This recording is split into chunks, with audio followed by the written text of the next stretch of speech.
One evening, after thinking it over for some time, Harold decided to go for a walk in the moonlight. There wasn't any moon. And Harold needed a moon for a walk in the moonlight. And he needed something to walk on. He made a long, straight path, so he wouldn't get lost. And he set off on his walk, taking his big purple crayon with him. But he didn't seem to be getting anywhere on the long, straight path. So he left the path for a shortcut across a field. And the moon went with him.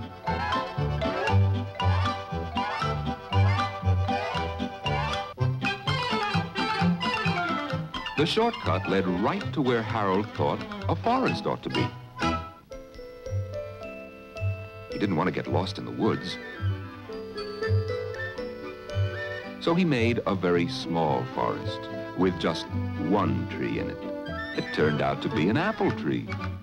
The apples would be very tasty, Harold thought, when they got red. So he put a frightening dragon under the tree to guard the apples.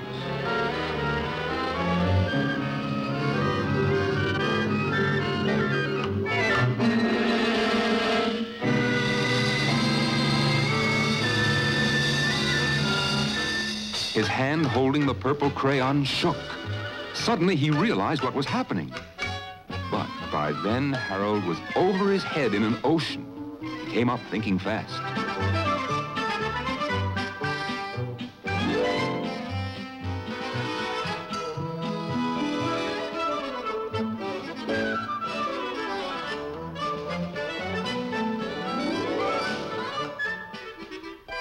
He quickly set sail.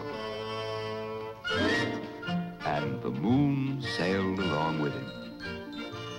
After he'd sailed long enough, Harold made land without much trouble.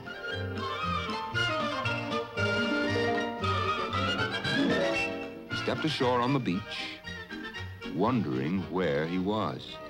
The sandy beach reminded Harold of picnics, and the thought of picnics made him hungry.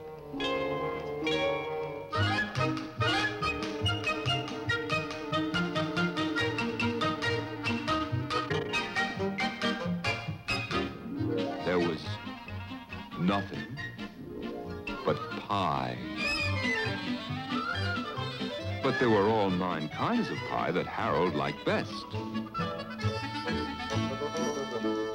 When Harold finished his picnic, there was quite a lot left over.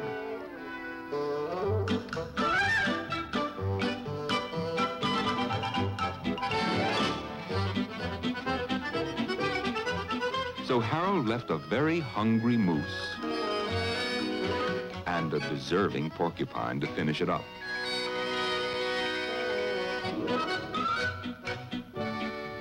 And off he went, looking for a hill to climb, to see where he was. Harold knew that the higher up he went, the farther he could see.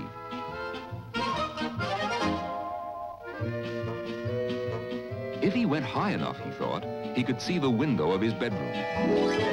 He was tired, and he felt he ought to be getting to bed.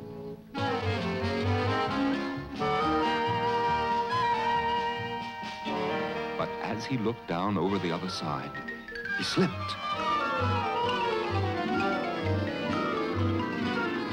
Luckily, he kept his wits and his purple crayon.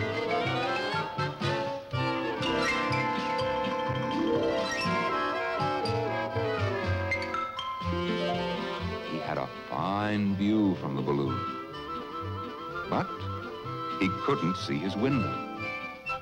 He couldn't even see a house. So he made a house with windows.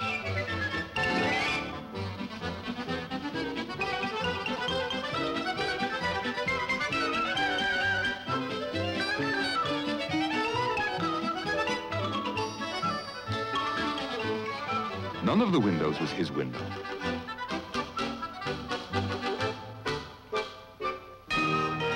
He made some more windows. He made lots of buildings full of windows. He made a whole city full of windows. but none of the windows was his window. He couldn't think where it might be. He decided to ask a policeman.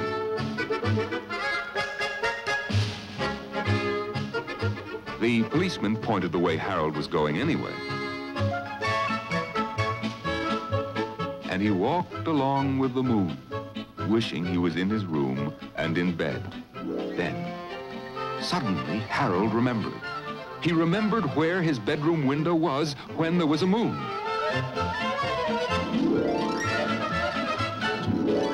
It was always right around the moon.